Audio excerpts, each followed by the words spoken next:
Hi everyone. आज के इस वीडियो में हम बात करेंगे कि आईपिल और अनवांटेड 72 टेबलेट का उपयोग कब किया जाता है और अगर इन टेबलेट्स का उपयोग एक महीने में 2 बार से ज्यादा कर लेती है अगर फीमेल्स, तो उनको क्या प्रॉब्लम हो सकती है। इसी के बारे में वीडियो में विस्तार से जानेंगे, तो वीडियो को पूरा देखें। तो आइए हम जानते हैं कि जो अनवांटेड 72 और आईपिल जो मेडिसिन रहती है यानी कि टेबलेट्स, ये क्या होती है। तो ये एक इमरजेंसी कंट्रासेप्टिव पिल है जिसका उपयोग अनवांटेड प्रेगनेंसी से बचने के लिए किया जाता है। जैसे कि फॉर एग्जांपल कोई महिला ने अनप्रोटेक्टेड रिलेशन बना लिया है ओवुलेशन पीरियड में, यानी कि फर्टाइल विंडो या पीरियड के 10वें दिन से लेकर 18वें दिन के बीच में, जैसे 12 दिन, 14 दिन, 16 दिन पे अगर महिला ने रिलेशन बना लिया और महिला को फुली ये लग रहा है कि ये मेरे प्रेग्नेंट होने के दिन थे, इस दिन में मैंने अनप्रोटेक्टेड रिलेशन हो गया, तो यहाँ पे महिला प्रेगनेंसी से बचने के लिए इन दवाइयों का उपयोग करती है। तो इन दवाइयों का नाम रहता है इमरजेंसी कंट्रासेप्टिव पिल। ठीक है, तो इस टेबलेट को महीने में सिर्फ एक ही बार लिया जाता है, इससे ज्यादा लेना नुकसानकारी होती है।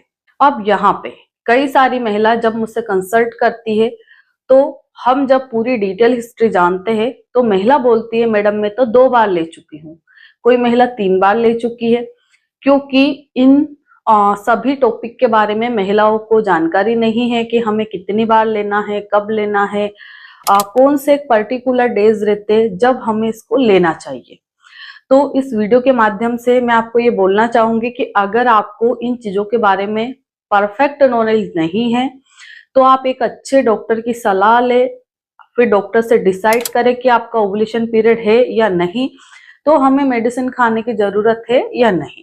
अगर डॉक्टर कैलकुलेट करेंगे अगर आपका ओवुलेशन पीरियड रहेंगे तो वो यस कर देंगे, अगर डॉक्टर के जोड़ने पे ओवुलेशन पीरियड नहीं आ रहा है तो फिर डॉक्टर आपको मना कर देंगे कि आपको इस टेबलेट को लेने की जरूरत नहीं है। तो आपको कम से कम ये तो समझ में आ गया है कि इस टेबलेट का उपयोग हम कब करते हैं।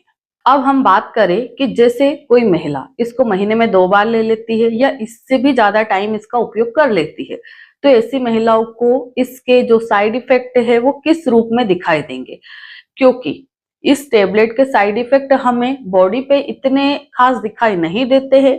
जैसे कि ना कोई आपको खुजली होती है, ना कोई रेशेस होते हैं, ना कोई पेट दर्द होता है, ना उल्टी होती है, ना घबराहट होती है, ऐसे कोई साइड इफेक्ट नहीं होते। बट अगर इसका उपयोग आप ज्यादा करते हैं अननेसेसरी, यानी कि बिना वजह अगर आप इसका उपयोग करेंगे तो आपको ये बहुत सारे गिफ्ट देके जाएगी। कैसे? जैसे कि एक तो आपका पीरियड इनरेगुलर हो जाएगा या पीरियड साइकिल आपकी बिगड़ जाएगी, 15-15 दिन में पीरियड आना चालू हो जाएगा। अगर मान लो पीरियड किसी का 15 दिन में आ गया, चालू हो गया तो वो बंद नहीं हो रहा है, किसी का 2 दिन आ गया बंद हो गया, फिर 2 दिन आ गया फिर बंद हो गया, ऐसा चलता रहेगा। एबनॉर्मल यूटेराइन ब्लीडिंग की प्रॉब्लम हो जाएगी। कई बार महिलाओं को इतनी हेवी ब्लीडिंग होती है, ऐसा लगता है कि जैसे कोई मिसकैरेज हुआ है, बड़े बड़े ब्लड क्लॉट पास होते हैं, यानी कि ये एंडोमेट्रियम की जो थिकनेस है उसको बिगाड़ देती है, किसी की बहुत ज्यादा मोटी कर देती है, थिकेंड एंडोमेट्रियम कर देती है। तो ऐसी स्थिति में आपको बहुत हेवी ब्लीडिंग होने लग जाती है। किसी किसी की एंडोमेट्रियम का पैटर्न ये पतला कर देती है, थिन कर देती है, तो किसी महिला के पीरियड खुल के ही नहीं आते हैं। इसके बाद में जैसे ये आपके बच्चादानी पर सूजन ला सकती है, बल्कि यूट्रस कर सकती है, ओवरी में सिस्ट बना सकती है, पीसीओडी डिटेक्ट हो सकता है आपको, किसी किसी महिला को पीसीओएस दिख सकता है। तो ये दिखेगा कब? जैसे कि मान लो आपने अनवांटेड 72 खा ली, इस महीने पीरियड नहीं आया, आप वरीड है कि मैडम मैंने तो प्रेगनेंसी टेस्ट किया, मेरा टेस्ट तो क्लियर नेगेटिव आ रहा, प्रेगनेंसी टेस्ट एक लाइन बता रही है मुझे, है ना, यानी कि नेगेटिव आ रहा है, तो मैं तो काफी ज्यादा घबराई हुई हूँ, मेरा मन नहीं मान रहा है, मैं तो और बड़ी जांच कराना चाहती हूँ।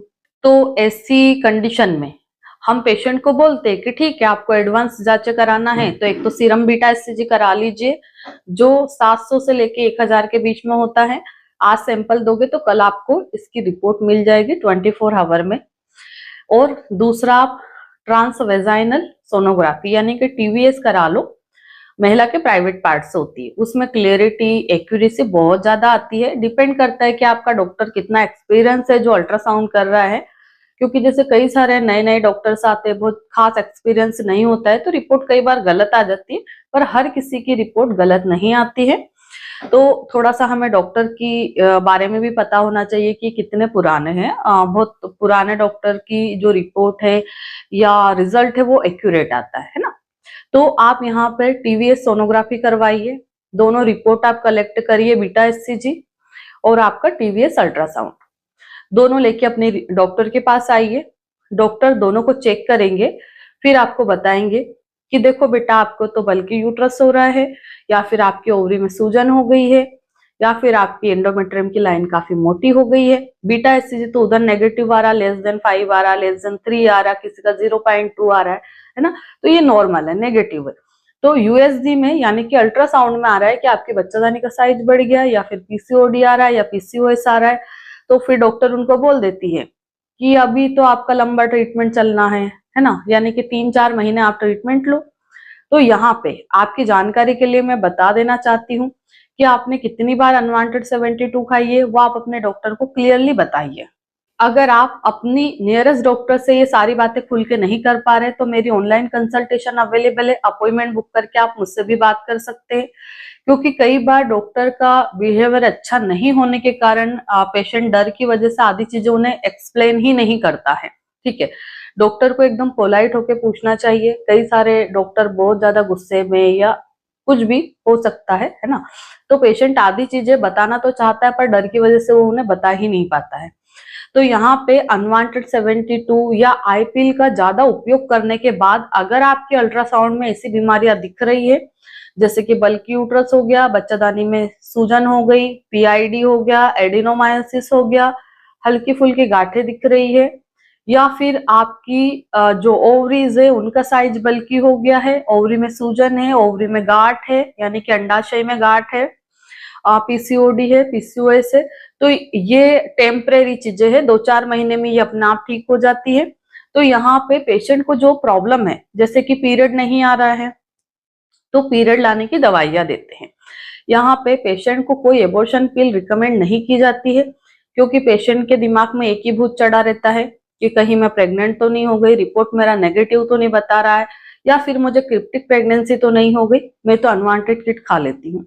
ऐसा मत करिएगा, क्योंकि अगर आप गलत दवाइयां खा रहे तो पहले ही आप ओवरडोज के कारण तो ये प्रॉब्लम झेल रहे हैं, और आप एबॉर्शन पिल वगैरह का उपयोग कर लेंगे तो और ज्यादा साइड इफेक्ट हो जाएंगे यूट्रस पे। तो अपनी यूट्रस को खराब नहीं करना है, हमें एक प्रॉपर और राइट वे में जाना है। ठीक है, तो यहाँ पे आपको जो प्रॉब्लम आ रही है, जैसे पीरियड नहीं आ रहा है तो पीरियड लाने की दवाइयां देंगे। अगर आपको पेट में दर्द है, पेट फूला हुआ है, सूजन है, तो उसके लिए दवाइयां देंगे। अगर आपका पीरियड बंद नहीं हो रहा तो बंद करने का ट्रीटमेंट देंगे। ये फुली डिपेंड करता है पेशेंट की कंडीशन पे कि भाई उसको क्या प्रॉब्लम है और क्या ट्रीटमेंट हमें उसको देना चाहिए। तो आशा करती हूँ कि इस वीडियो के माध्यम से मैं आपको अच्छे से समझा पाई हूँ कि हमें किसी भी मेडिसिन की ओवरडोज नहीं लेना चाहिए। धन्यवाद।